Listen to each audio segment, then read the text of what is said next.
Alors ici, il s'agit d'un QCM au sujet des puissances de 10. Il faut trouver à quoi est égal le nombre 0,00098 parmi les solutions qui sont proposées. Donc je l'ai écrit en espaçant bien chaque chiffre.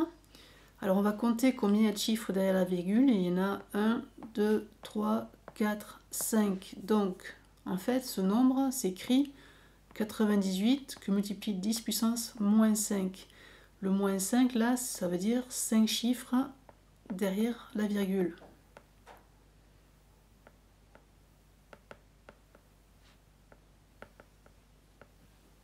Alors, ce 98 fois 10 puissance moins 5, il n'est pas parmi les propositions.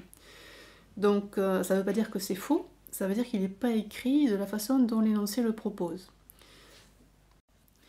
Alors déjà, on peut quand même barrer la réponse B et la réponse D, qui sont très fausses. Alors, c'est soit la réponse A, soit la réponse C. Si je transforme 98 en 9,8, ça veut dire que je vais diviser 98 par 10. Donc, pour que ça reste égal au nombre qu'on me propose, si je divise par 10 98, je dois remultiplier par 10 derrière le 10 puissance moins 5.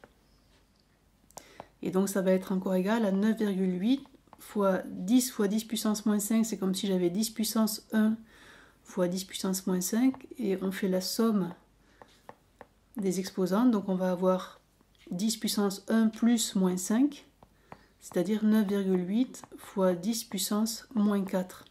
Et là, on retrouve la réponse A. Si on regarde ce qui est proposé en réponse C, 9,8 fois 10 puissance 4, ça aurait fait 9,8 fois 10 000. Donc on était dans un nombre qui n'a rien à voir avec 9,8 fois 10 puissance moins 4. La deuxième partie, donc, c'est un exercice sur vos connaissances au sujet des propriétés des exposants, des puissances de base 10. Alors, 10 puissance 3 au carré fois 10 puissance moins 4. 10 puissance 3 au carré, ça va nous donner 10 puissance 3 fois 2. Donc, fois 10 puissance moins 4. Donc, 3 fois 2, ça fait 6. Ça va faire 10 puissance 6 fois 10 puissance moins 4. 10 puissance 6 fois 10 puissance moins 4, ça va faire 10 puissance 6 moins 4. Et ça va nous donner 10 puissance 2. Donc c'était la réponse D, la réponse juste.